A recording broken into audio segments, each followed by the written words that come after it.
Welcome to Spawn School. We are excited to have you join us for today's free live session where creativity meets purpose and design meets impact. At Spawn School, we believe in empowering aspiring game developers by giving them access to the minds shaping the future of interactive storytelling. Creators who not only build games but craft experiences that matter. For today's session, we are joined by a very special guest, someone who truly embodies that philosophy. Vaibhav Chavan, the CEO of Underdog Studio, a visionary behind Mukti, a powerful narrative game that sheds light on India's stolen heritage, is here to take you deep into the world of game design. This isn't just about mechanics or graphics, it's about understanding what makes a game truly resonate with players.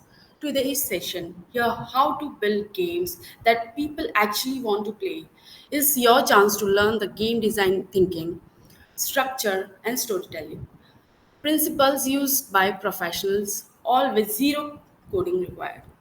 Whether you are a student, hobbyist, or someone who is curious about turning their passion into real playable experiences, you are in for an inspiring and practical session. So get your notebook ready, bring your questions, and most importantly, stay curious. Welcome to the Responsible community. Let the session begin. Let's design games that truly matters. Thank you for joining. Thank you for giving us your valuable time from the production of Mukti and coming here. Uh, I hope you are all set. We are done booked. We have lots of learners tuned in today, and I'm very happy to give this opportunity for them. I'll leave the stage, and you can start the session.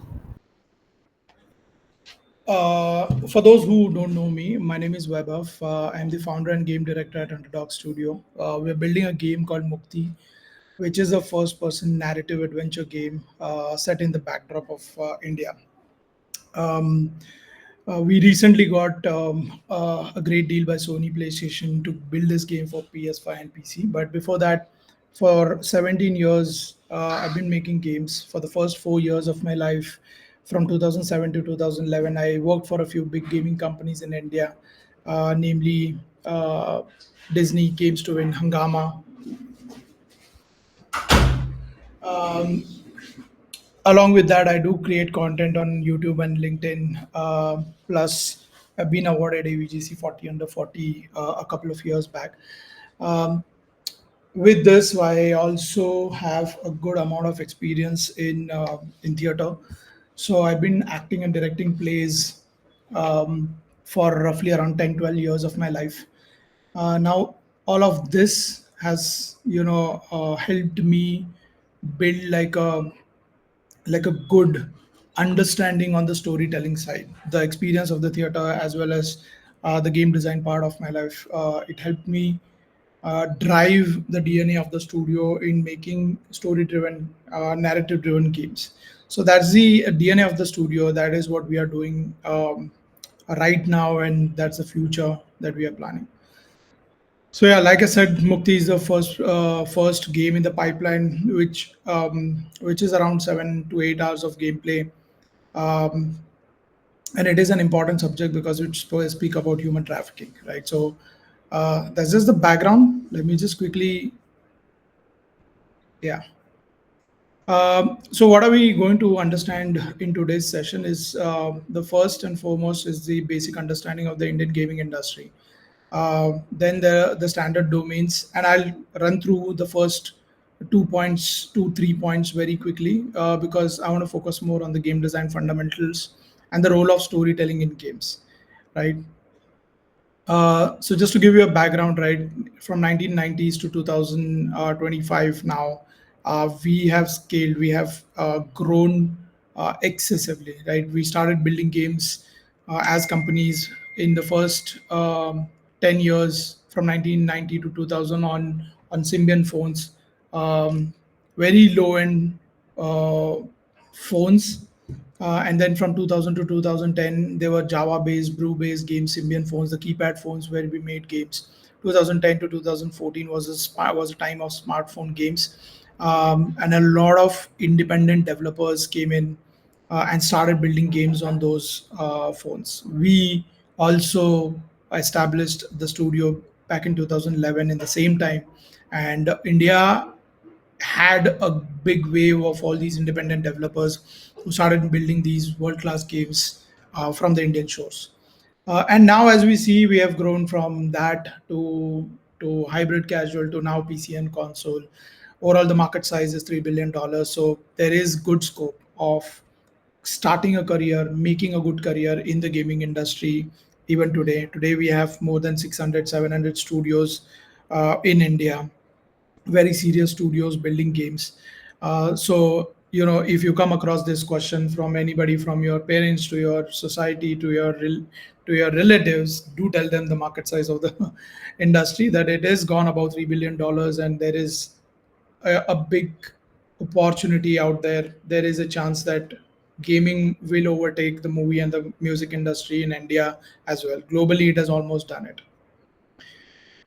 So the second point that I wanted to touch base was the overall domains. Now, I also believe that a few people in this session might also be at a point where they still want to decide whether they want to go into the game design side, or there is a different calling, right?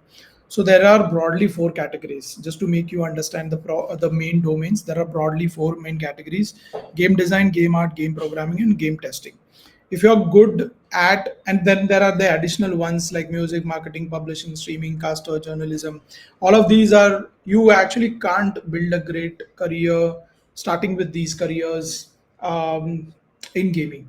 There is a point of entry, and these four domains can give you that entry, and then you can definitely move to different subcategories or additional parts of it. But just to give you an idea, game design is basically visualizing a game, scribbling ideas, designing levels, documenting ideas, and communication skills, having those communication skills, right? So a lot of people get confused in game design and game art. It's two different things. Game design is basically comparative, it's an equivalent to a writer's role for a movie. That is what a game designer does. He basically writes the entire game, writes the levels, write the characters, their backgrounds, and all of those things. So that's game design. Game art basically is creating the art assets for everything that the game designer has written. So if any institute comes and tells you you know about game design, and they end up teaching you 3D Max, Maya, and all these tools, then it is not really game design. It is game art, because in game art you basically use all these tools to create the art assets which are then used in the game, right? Just to give you an example, um, a game designer's job is to write what the name of the character is, say Mario. What is his background, what does he do? He jumps, he shoots, he can move forward, backward. That's what. And he looks like a plumber maybe. All of these things are written by a game designer, but all of these things, the visually that you see, is created by game artist. Game programmer is a coder, like we all know, and then game tester is basically the one who tests the entire game. And this is a simple pipeline of how a game is made. There are mainly two parts of making a game, and it is broken down into multiple pipelines when it comes to these phases. So there are two phases: pre-production and production. In games, there is nothing like a post-production phase. So it's pre-production and production. So in pre-production, you do concept game design, concept art, prototyping if you're a programmer, everything that helps you get into the full blown production of the game. Once you are through with the entire setup of the game, if you're written the entire story, the level progression, there's something called as game design document, which is GDD, that has to be prepared in pre-production. And once that is done, then you go into the production phase. Once you go into the production phase, there is a phase, there's an iterative phase that goes on between the design team, the art team, and the testing team till you reach to that first playable. Then there are few more stages till you go to the release stage. So you do first playable, then you do a alpha version of it, which is nearly finished game. Then there is beta, which is almost finished, then and QA is happening, and you can't put a lot of art assets into it till you reach to the gold, and gold is where the game is locked. And then the publishing team decides which date it has to go live. So that's the entire setup of how exactly a game is made from scratch to taking it live. Now, this is the main thing that I wanted to talk about in today's session: game design fundamentals, and understanding these core things will help you make good games, which people can play, and you can have a longer retention in your games. So, before I move on to those slides, I will just give you a brief of all these topics. So, few of the important terminologies that are important in game design, uh, here on your screen, is gameplay, game mechanics, core loop, game goals, game progression, balancing, and FTUE. I'll explain them quickly. Gameplay is the pattern defined through the game rules. It is a connection between player and the game. So basically, what happens is, when you design a particular game and the character, there is a correlation between the character and the world, and there are certain things, certain interactions that a player can do with the world, and those are set in predefined rules. The character cannot go beyond those rules, right? And that entire pattern, which is defined through these rules, and the connection between these two, is basically uh, the core gameplay. And along with that, then there are the additional challenges and obstacles in the plot and the player's connection, right? So that is the in general, that is the gameplay. Once you just in this example of Mario, if you've designed the rules of Mario, that you see in the game, actually, you can't go beyond those rules, in the sense Mario can't fly, right? So you have to define the gameplay rules of your game first. Then there are game mechanics. Now, typically there are two types. One is single tap, and there is multiple mechanics. These are the functions and the rules and the outcomes that create gameplay. So gameplay is using the mechanics, whatever you can do in that setup, which can be fun and engaging, is a gameplay. Mechanics is the actual elements that the player or the character can do, right? Mechanics are what makes it rewarding, entertaining, and interactive. This is a core loop. So every game has a core loop, right? Just to give you an example of Clash of Clans, you basically build, you train the people, and then you battle, and that is the entire core loop. You keep on moving entirely in that core loop itself. Every game, when you think of, you first need to design the core loop of your game. Everything is around that core loop. So this example, right? You uh, this is an example of PUBG, right? So you enter an arena, you battle, there's a payout to winner, and you unlock new arena. PUBG, or any uh, battle royale or a shooter game. And then there is an additional upgradation for the character, so you keep on doing this, right? If you look at PUBG also, there is also like one core loop, and everything keeps on revolving around that core loop. You enter, and you enter that arena, you fight, you win, you make money, you upgrade the character, and you keep repeating those things, right? Uh, so everything around this core loop is called meta, which gives a lot of additional layerings to your game. So just to again, another example, to make it clear, an example of Subway Surfer. You enter the setup, you dodge, and you run to a point. As much as you can, avoiding the cop. Uh, you make money, you customize your character, and then you keep on doing these things. But all these customization, there are layers to that, which improves your ability to do better in the game, right? So all of that is meta, which keeps players engaged for a longer period of time in your game. Okay, moving ahead, there are game goals. Again, just to give you that example of Subway Surfer, every time you do that run, you get some objectives. You have either it is prompted directly on your screen, or it is in the background where there are objectives or goals of the game, which helps you progress in the game, right? So some games, there is, it is not mentioned, like in PUBG, you know what the goal is, you know that you have to come first, you need to hit that chicken dinner, right?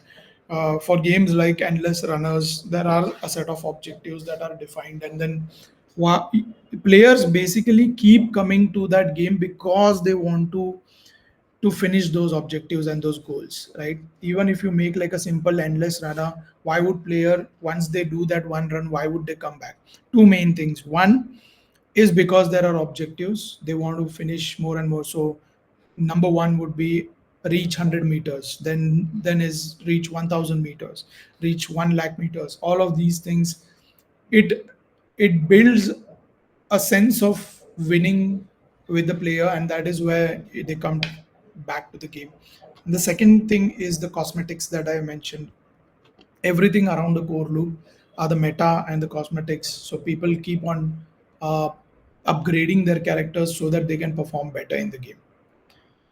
Then there is progression, game progression. As you know, there are XP meters in bigger games where where it is not just a single tap game where you play quick sessions of the game. These are games. These are serious free to play games where you want to progress in the games, right? Again, big example is Clash of Clans. Uh, and this depends on the meta. This depends on every development that you do in the game helps you build this progression. If your game has five different things, build them together.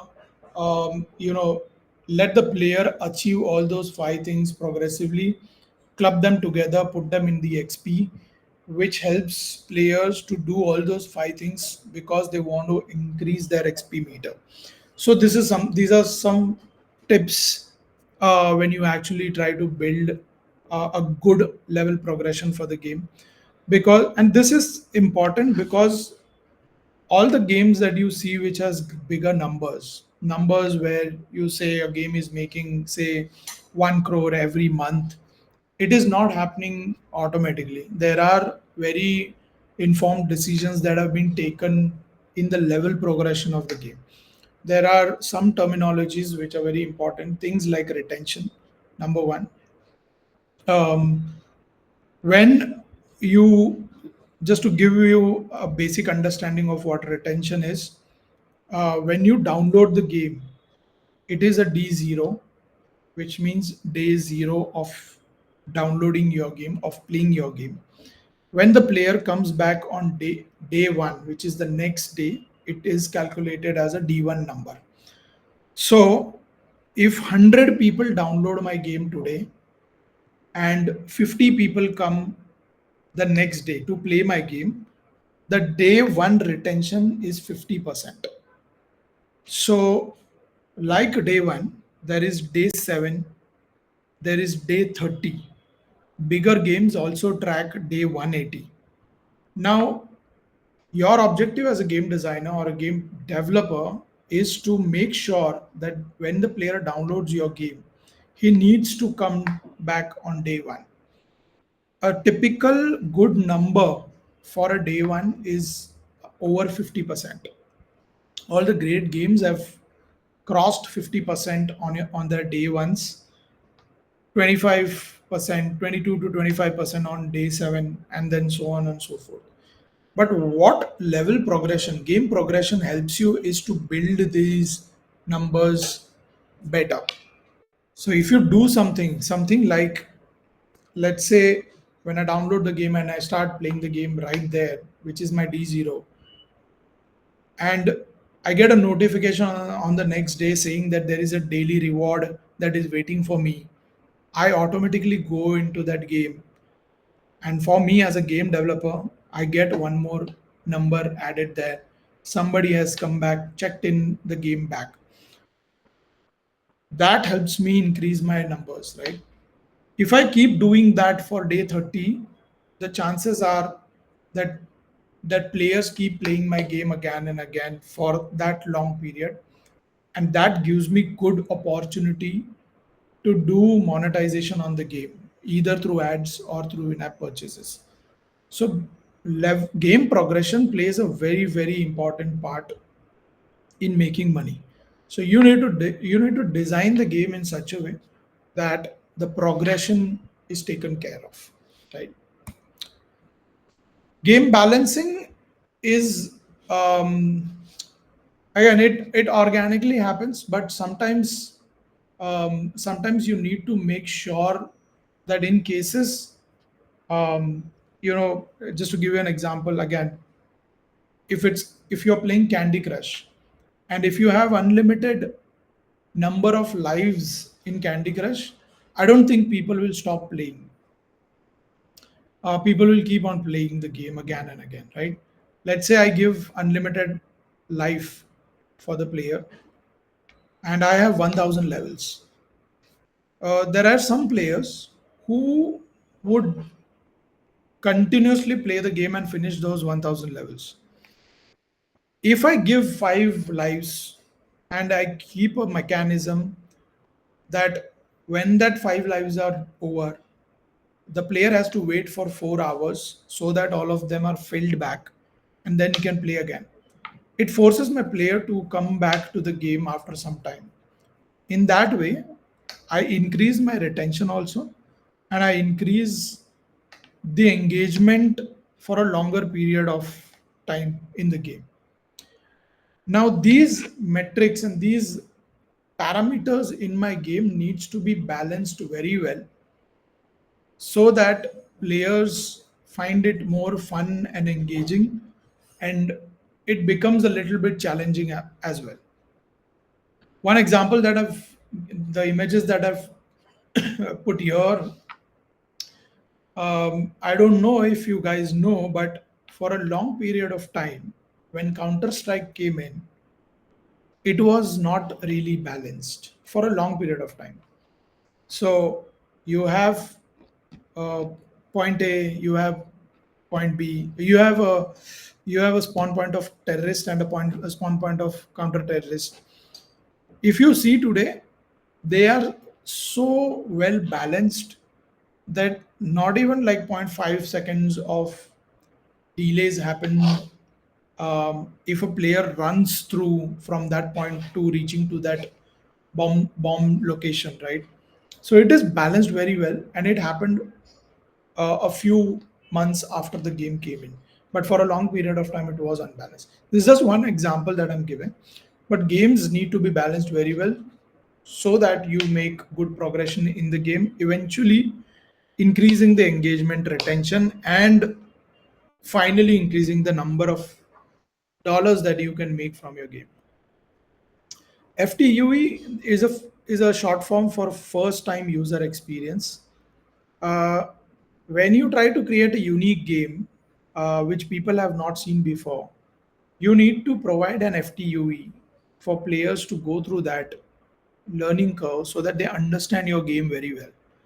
Now, it is not only important for the unique games, but if you make a game which people already know, like the mechanics of a game which people already know, that also requires a very nicely built FTUE, because sometimes what happens is when you start the game, there are few games, I'm sure you might have played games like these. There are few games when you start and when you close that game for the first time, you will not realize that you spent 20 minutes, 20, 30 minutes doing things that the game told you to do. You were not really playing the game as such, like from your point of view. But again, big example is Clash of Clans. You open the game and there is a character that comes, that pops and tells you, oh, let's build this. This is your village. I am your coach, whatever. I'm here to help you. This is your village. Build a house. You build a house. Then she tells you to train the people. You train the people, you send them to cut the log, you build a tower, then you name your town. Now, these are things that the game tells you to do, but at the same time, subconsciously, it is teaching you the all the aspects of the game one by one, so that 20 minutes later they'll just throw you in the game and you know what to do next, right? So these are things which matter when the player starts your game for the first time. So FTUE is very much important. In this example of cut the rope also, if you see these things, slide your finger to cut the rope. You do that and then that string is cut and that ball falls, that candy falls. And you keep on doing these things till you get that understanding of the game. So FTUE, make sure you have a very nice FTUE built in your game, so that people, when they download your game for the first time and open it, they are not clueless. They have they're not using their brains, and they are just doing what the game is telling them to do, eventually spiking up your engagement time on the very first play of your game. So this is very important. The last thing is player experience. Now, im- when you do all of these things, the entire experience of the game changes. You have engaged and motivated players for your game. Players will have a sense of progression and accomplishment when they have the FTUE, they have the meta for the game, they have the progression. There's a feeling of immersiveness, although mobile games tend to be short-term gameplay sessions, but still, with a good FTUE, you can have that immersiveness in your game. There's a gradual learning to it. Um, there is rewarding that you can give on the goals every in every goal, right? So that's what the player can get when it comes to the experience. And then there's player agency. What is player agency? Player agency is basically having a sense of controlling the entire thing. um, as a player, I would feel that I control the world, and this is one reason why games are different from movies. In movies, it's a linear story. You're watching it from a perspective of somebody else. Games are from the perspective of the player, which gives the player agency. Agency is control of the world, and you can do whatever you want, right? So using all of these things together puts a great player experience in place. This is a chart from Bartle's taxonomy. This explains the user behaviors. In general, yeah, like you might sit for a month and just scribble on paper who exactly is your target audience for your game, and do all sorts of things. Like if I'm making a game, I'll say 13 to 35 age, sitting in US doing this and that. You can do all of those things, but please understand, more than that, this is where you need to understand your target audience. There are only four types of users when it comes to games. There are four types: killers, achievers, socialites, explorers. If you want, just take a screenshot of this, because this is a very, very important aspect when it comes to understanding the behavior of the players you want to reach. If I am making a game which is, say, Ludo King, My target audience are the socialites. They are not killers. They don't care about the about the leaderboards, or they're focused on this game because they are playing with someone on the other side that they know. For example of Ludo King, probably there is an overlap between a socialite and killer. uh, Killers are the one who are defined as people who are focused on winning. There is a rank system to it. There is a direct peer-to-peer competition. There are leaderboards. There are ranks. Achievers are people who are focused on attaining status and achieving preset goals quickly and completely. Socialites focus on socializing and a drive to develop a network of friends and contacts. And explorers, when it comes to games like What Remains of Edith Finch, Firewatch, or even Mukti, our target audience is explorers. Their entire focus is not on winning. They don't want to achieve anything. They are not here to socialize. They just want to explore the game. So focus on exploring and a drive to discover the unknown. These are explorers. Um, let's say in terms of Subway Surfer, again there is an overlap between achievers and killers. um, Ludo King, like I said, socialites and killers. PUBG again is killers and maybe socialites, right? So this clearly defines what exactly your target audience is and where should you focus on more. Now, the last and the important part when you make a game is storytelling. If your game does not have art, fine, you can still make a multi-million dollar game. Look at the example of Thomas Was Alone. It is a beautiful game about a relationship between shapes. There's no great artwork in the game, but that game sold multi-million dollars. Your game cannot get. It's okay to not have the art in the game, but it is very important to have a good storyline to your game. Even the smallest of the game has a nice and a decent storyline to it.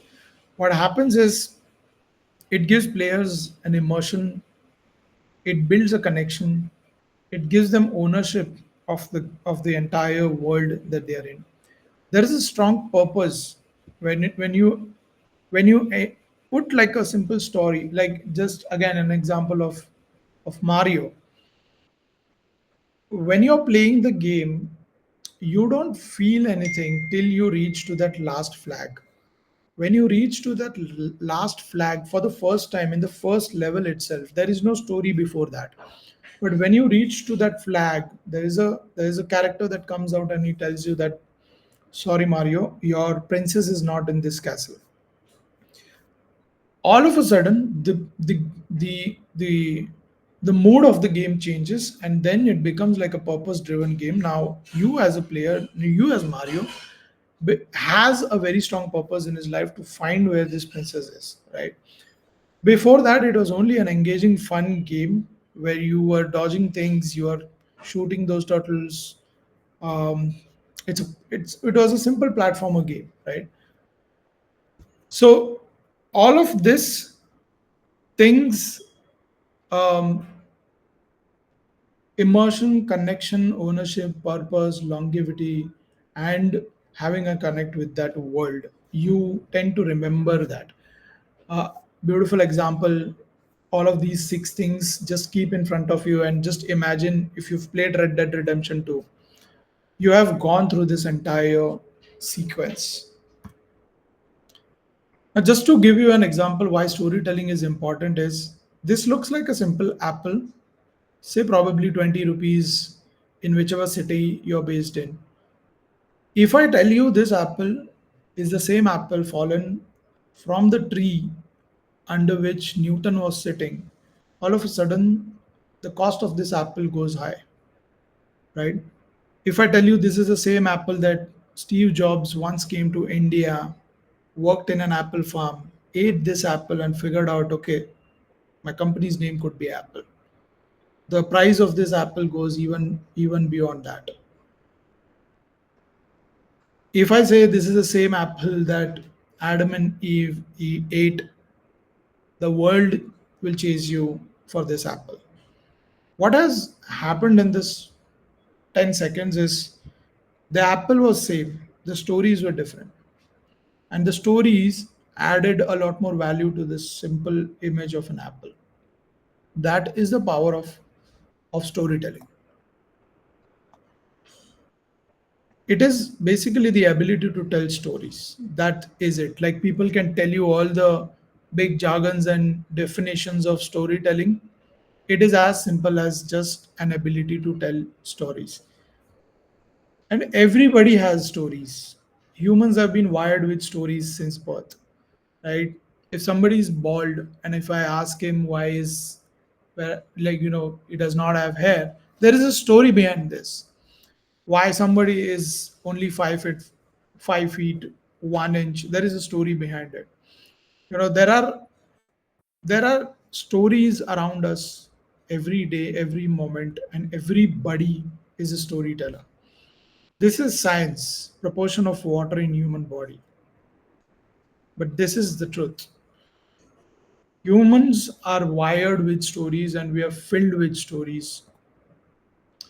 Right from when we were a kid, everything that we started learning was through stories.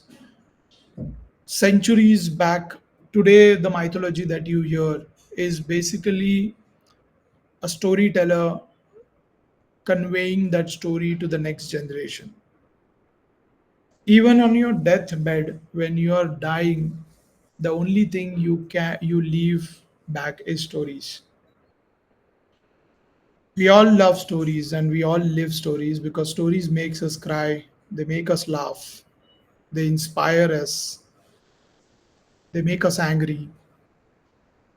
I'll tell you what the impact of stories is in this shorter format, right? So impact of stories, you don't have to write like a 10 pages story.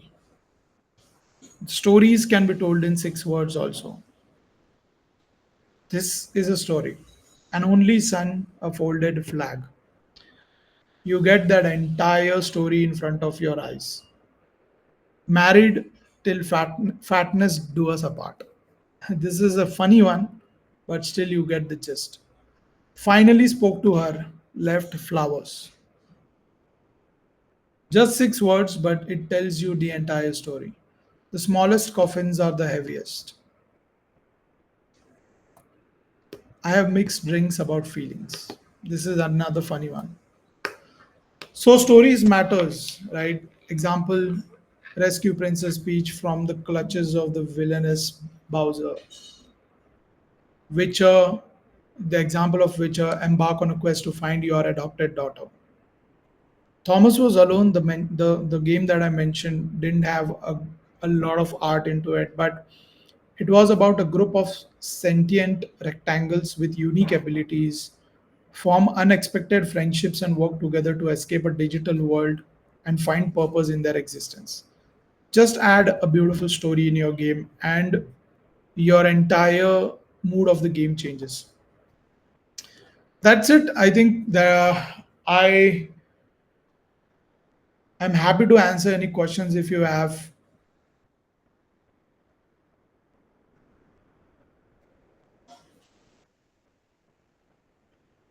I'll take a few questions from here from the chat. Sir, what are the resources to learn game development?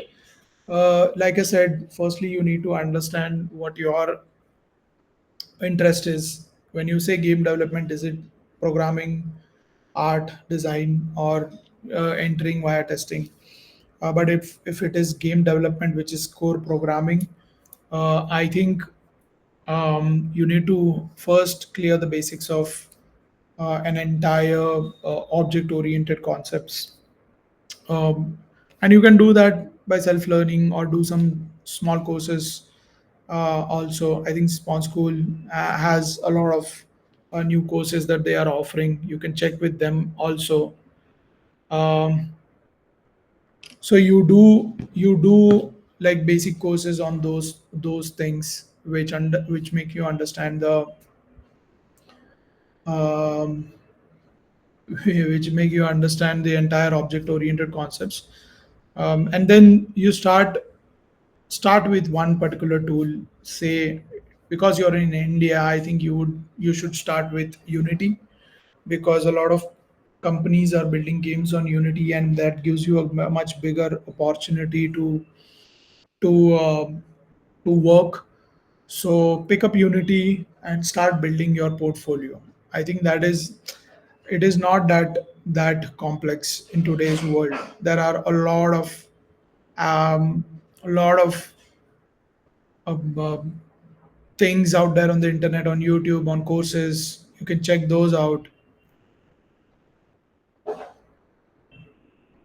So can you tell how to design game levels, because I am writing a horror game and I am confused in game leveling. Vishal, I think the best part when you are doing a first-person horror game is even before you need to plan the first you need to plan the tent poles of your game. Where so tent poles is basically just the entire milestones of your game, the checkpoints of your game, right? When the game starts, what are these tent poles of the game that the player goes through, and what is the end of the game? When you have that tent poles locked, then you can break them down into phases, into beats. Okay, something called as beats, beats. Check that on YouTube. What is a beat in level design? You'll understand it much better. So you design beats between those tent poles. Every beat will have a graph of, okay, player is in this mood, is neutral. All of a sudden there is some enemy coming in front of him, and then that graph spikes up. So there is terror, and there are things that I need to do, and the graph is moving on, and then I drop that. I i beat it and I move forward. Then I purposely give like a break to the player, so there is nothing horrific happening at that time, and it's only traversal. I'm just moving around. So you need to plan that beat in such a way that the graph is justified and the player feels achievement as well as challenge in that one beat. Now those beats you need to plan throughout the game.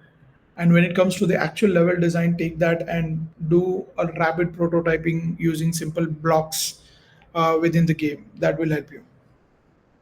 Is the publishing platforms mainly looking into player retention to monetize our game? Of course, they are publishing platforms. Uh, the business that they are running is to make money, right? If you don't focus on monetizing your game, why would they even publish your game? How do you decide which game ideas to pursue and which to drop? The extensive market research is what you need to do. Extensive market research. Check out all those games that are doing well. Um, Also, just to just to add one thing, I last night I just posted one video with Chris Zukowski. If you haven't heard about this guy, this is a legend in game marketing, in indie game marketing. I was fortunate to get him on the channel, and we did that, right? So check check everything that this guy says, and you'll get an understanding of how to pursue about an idea, and which to drop. How long should be GDD? GDD can be endless. It is an iterative process. So till your game releases, your GDD never finishes.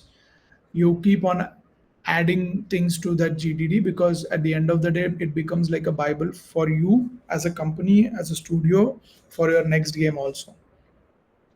But the production needs to start at a point where you are thoroughly finished with the scope of the game in the GDD.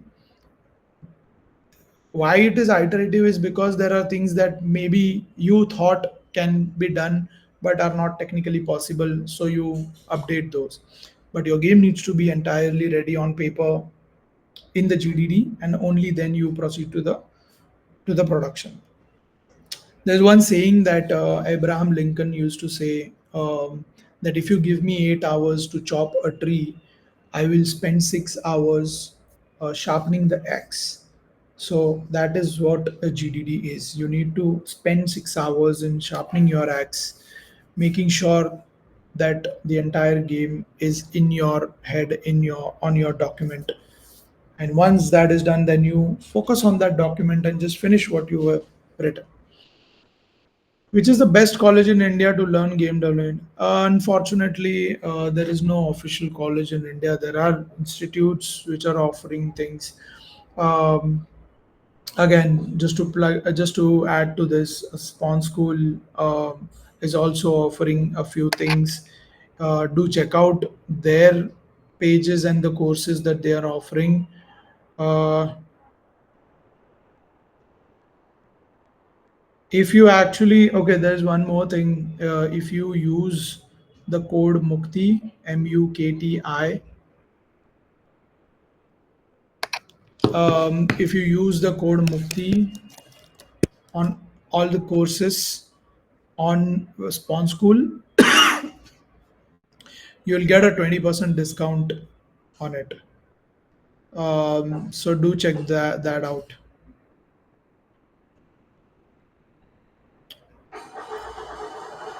How to build game design portfolio? Game design portfolio, what you need to do is create a one pager website. On top, you put your details, your social handles, your good picture. Below that, put 5 game ideas with mock screens that you have designed. These are not final games; these are just ideas. So make sure you create nice, unique ideas. Put five, one after the other. Put 5 nice game ideas, and at the bottom, dissect a very popular game. So let's say, for example, again, Mario. Take Mario, dissect from a game designer's point of view. Why do you think the game works? What are the things that the game designers have done in the game that you think are better? What could have been done better? All of those things. Now, what happens is when an employer sees this, he gets to understand 3 things, 2 things actually. Number one is you can visualize things better because these are unique ideas and you also dissected a game. And number two is you can write very well because you have written that in a nicer way. So visualization and documentation is very important for a game designer's profile. On top of that, if you when you take that portfolio and sit in front of an interviewer and you can communicate it well, then you check all the 3 boxes that are required for a game designer's job. Sir, as you talked about core loop, but you didn't explain the core loop of story mode games, for example, Mukti. It's see again, it is. I'll just it can be something like um, if your game has exploration, so it is explore, um, solve puzzles. So it will be explore, solve puzzles, uncover the story. That's a simple core loop of your game. Explore, solve puzzles, uncover the story. Simple. That's how a story driven or a game like Mukti works. Sir, please come live. I will be doing live on my YouTube this week. What is the best college in India to learn? I want to make a horror game. Me and my friend wants to build our own studio and things to consider as per Indian market.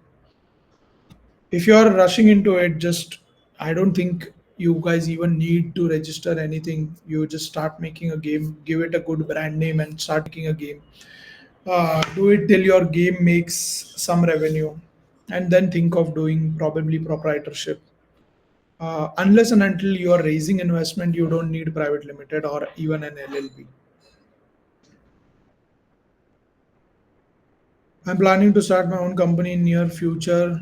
Since this is a big step, I would like to know what kind of challenges should I expect in the early stages. What skill or knowledge areas should I prepare for? What technical and business aspects should I focus on learning? How important? Too many questions. Yes, actually, too many questions. Um, what inspired you to start? Yeah, Mayur. I think if you can ping me on Instagram, I can explain these things to you better. We don't have that time here. What inspired you to start join a game design company? Start join. I didn't. I didn't start a game design company. I worked for games to win India Games, Disney, and Hangama. And when I was in Hangama, my job was I was a game producer, and my job was to figure out smaller independent studios who can make good quality games at affordable prices. I tried to do that, but it was 2011, and I didn't find good studios out there. So I decided to start a good studio. So I started a studio which can make good games for these bigger gaming companies. So that's the entire story. And then eventually we started making our own games. How much time did you take to make a GDD for Mukti? Mukti has been in pre-production for 4 years, and it doesn't take that much long. We just spent more time purposely because we didn't want to get into the production because we didn't have money at that time. That scale of money, the kind of game that we were visualizing, we didn't have that much money to actually go into the production. So we utilized that time to do pre-production of the game. So it was in pre-production for 4 5 years. Ideally, you would not take that much time. For a game like Mukti, you would take at least 6 months for that entire GDD. As a 3D artist for now, prop, how I'll get any opportunity in the gaming industry because they are asking a triple A studio. No, I don't think they are asking for this experience at every studio. At least we are not asking. And I know hundreds of these companies that are not asking. What you need to do for yourself is to create a nice kick-ass portfolio. It doesn't matter if you've worked on these companies on these AAA games or you have these 3 4 years ka experience. If your portfolio as a fresher also is kick-ass, you are going to get hired. So try to figure out what is lacking in your portfolio rather than complaining about these things, because nobody is asking for a AAA experience. Everybody knows that um, this whole thing is new for this country as well.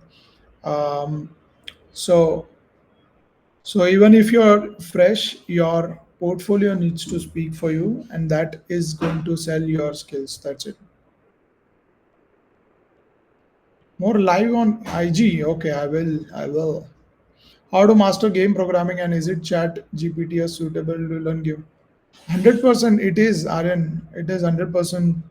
Today, you have all the resources that we didn't have at our times. Utilize everything that you can. How to master game programming, and is it chat? Okay. What should be a roadmap to be a game programmer? Currently, I'm in ninth as in ninth. What should I focus? Ninth. Oh boy. Aviral, there is a I think there's a video on my channel. I think there's a video on Nikhil's channel as well. Just go and check for this. How to start a career in gaming industry. Just go and check this video on both our channels. You will find it. How to master game programming? Is it chat? Okay. Keep going. Thank you. What should be viral? Okay. Sorry, repeated questions. How would you define an original idea? Does the idea matter more or the execution of it? Execution matters more. Execution 100% matters more. Ideas can be stolen, but could not be executed the way it has come to the originator's mind. So Also, don't worry about ideas getting stalled. It is um it is the execution that matters.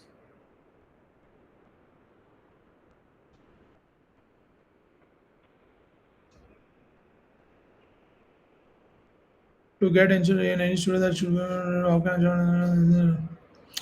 Underdogs does not hire interns as of now because of contractual terms. But ideally, everything that you need to do is just make sure that you have a great portfolio. And when I say portfolio, it is not about